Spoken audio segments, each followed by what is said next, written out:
찬미 예수님, 더위에 잘 계십니까? 엄청 정말 기록적인 더위입니다. 제가 오늘 우리 교회 어머니 성모님의 승천 대축일인데, 제가 어릴 때 초등학교나 중학교 다닐 때 이렇게 어머니가 학교에 오시는 거가 좀 별로 이렇게 달갑지가 않았습니다. 왜 그러냐 하면 다른 친구들 어머니는 다 나이가 좀 있으신데 제 어머니는 너무 새파래가지고 요즘 아이들 같으면 절대로 안 그럴 텐데 저희 시대만 해도 왜 그런지 하여튼 너무 젊은 어머니, 저희 누나같이 보이는 그런 어머니가 부담이 됐어요, 저 어린 마음에.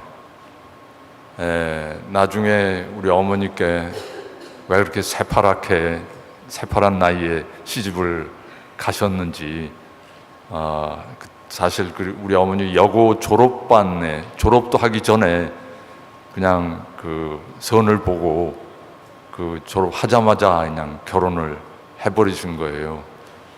사실은 어머니가 그림을 좋아해서 더 상급 학교에 가서 그림 공부를 하고 싶었는데, 할아버지가 무슨 그림 공부는 뭐 말도 안 되는 소리라고, 지금 시대가 지금 아주 엄중한 시대라서 어물어물하다가는 너가 뭔 일 당할지 모르니까 빨리 시집 가야 네 몸이 안전하다.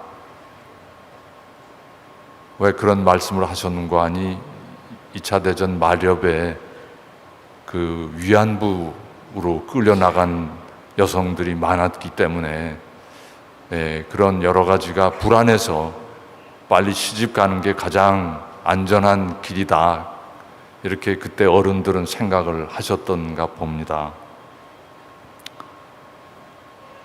어제가 위안부 기림의 날이라고, 위안부 할머니들을 우리가 생각하는 날이라고 모두 보도에서 일제히 그렇게 이야기를 하고, 여러 가지 위안부 할머니들의 이야기를 소개를 했습니다. 무려 20만 명에 가까운 우리나라 여성들이 아주 어린 나이 때 14, 15 그런 나이에 전쟁터로 끌려가서 일본 군인들의 놀이개가 되었고 성노예가 되어서 온갖 수모와 고통과 치욕을 겪다가 고향에 돌아오지도 못하고 이방의 땅에서 숨져간 사람들이 대부분이라고 합니다. 한국에 돌아와서 생존하고 있는 할머니들은 지금 그동안 대부분 다 돌아가셨고 27분밖에 지금 살아계시지 않다고 합니다. 그 중에서도 대부분 이렇게 침대에 누워 계시거나 병석에 계셔서 제대로 소통이 안 되는데, 딱 한 분, 이옥순이라는 할머니 한 분이 대화가 이렇게 되시고, 그래서 기자가 찾아갔더니 그 할머니 말씀이 이제 당신들 만나고 싶지도 않다고, 내가 더 이상 말하고 싶지도 않다고 그렇게 말씀하는 거였습니다. 왜 그런가, 왜 그러십니까 하니까, 내가 아무리 말해봤자 옛날이나 지금이나 달라진 게 없다.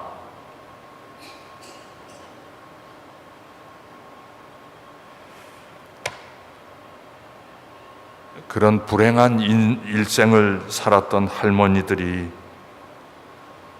아무런 사과도 받지 못하고 보상도 받지 못하고 억울한 가슴을 안고 하나씩 옆에서 세상을 떠나는 모습을 보는 우리들 가슴이 어떻겠느냐, 우리 심정이 어떻겠느냐고 기자에게 반문하시고는 더 이상 입을 다무셨습니다.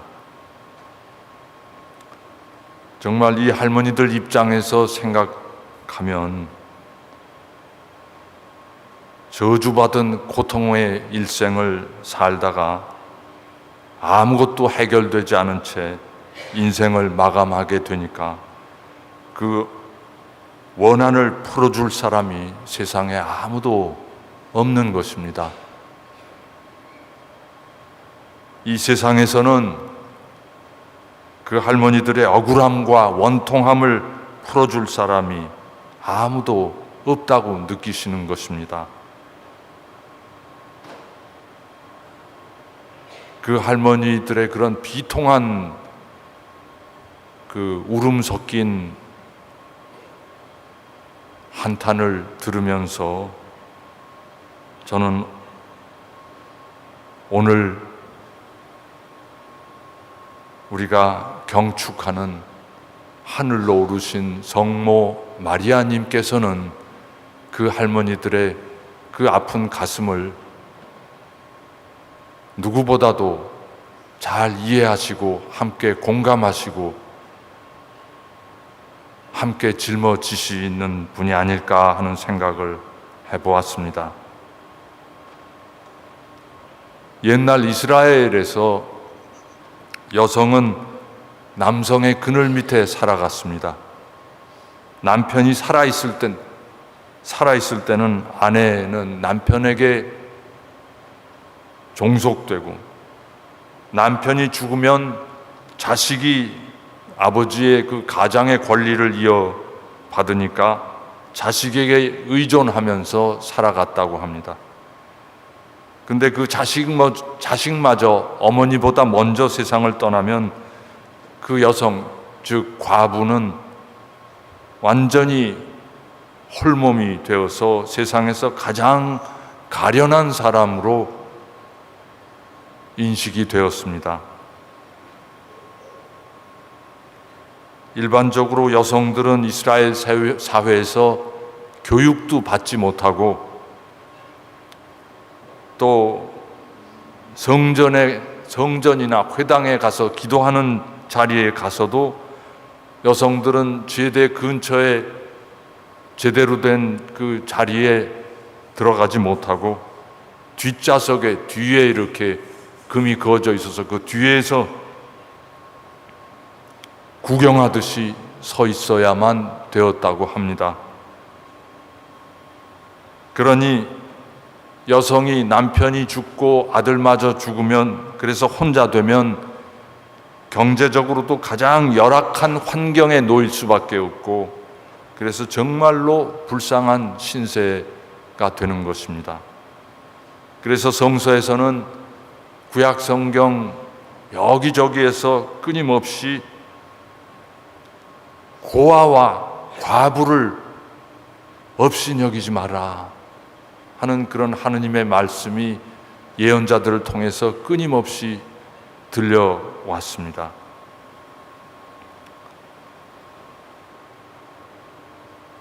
이런 가장 불행한 여성의 전형적인 모습으로 살아가신 분이 바로 우리가 어머니라고 성모님이라고 부르는 마리아이셨습니다. 마리아는 남편 요셉도 일찍이 여의었습니다. 그리고 하나밖에 없는 아들 예수에게 의지하면서 살아가셨습니다.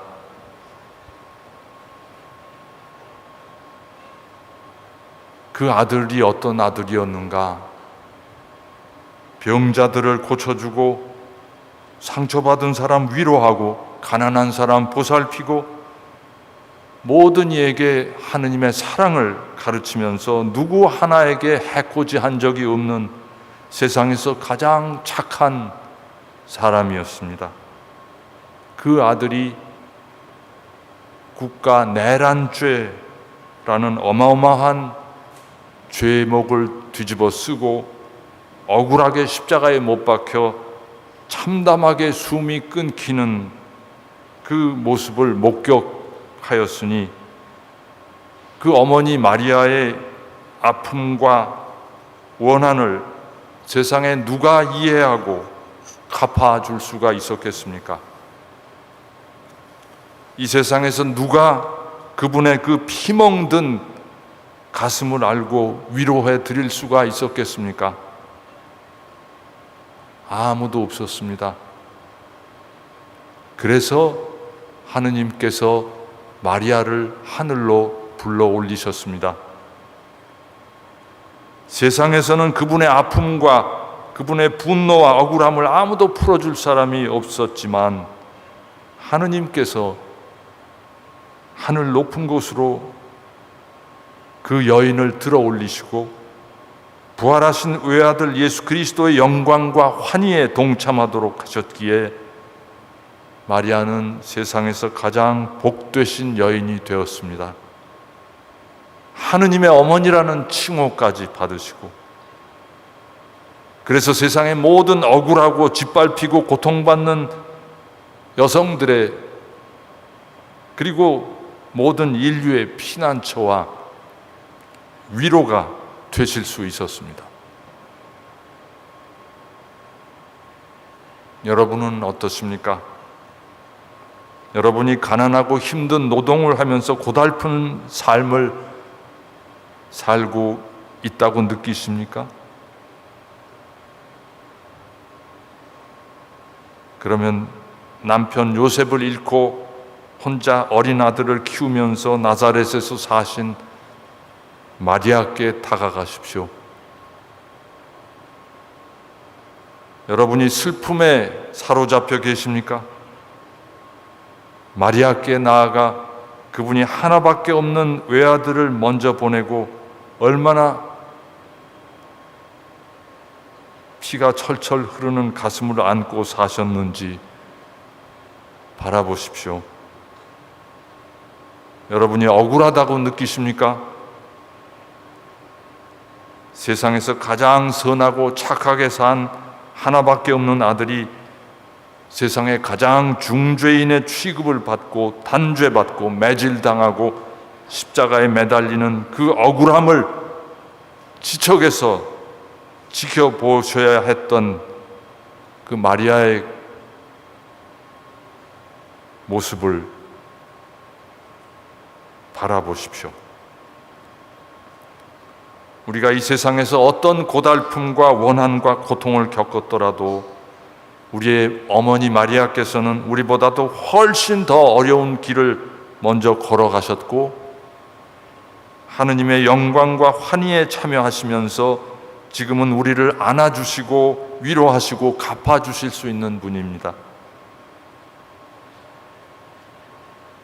예수님께서 어머니, 이분이 너희 어머니시다 하고 맡겨주신 그 마리아께 우리 모두의 답답함과 고달픔과 아픔과 외로움과 억울함을 다 털어놓고 그분 가슴에 안기십시다. 그분께서 우리를 모두 우리 가슴에 맺힌 어떠한 아픔이라도 다 시원하게 풀어주시고 갚아주실 것입니다.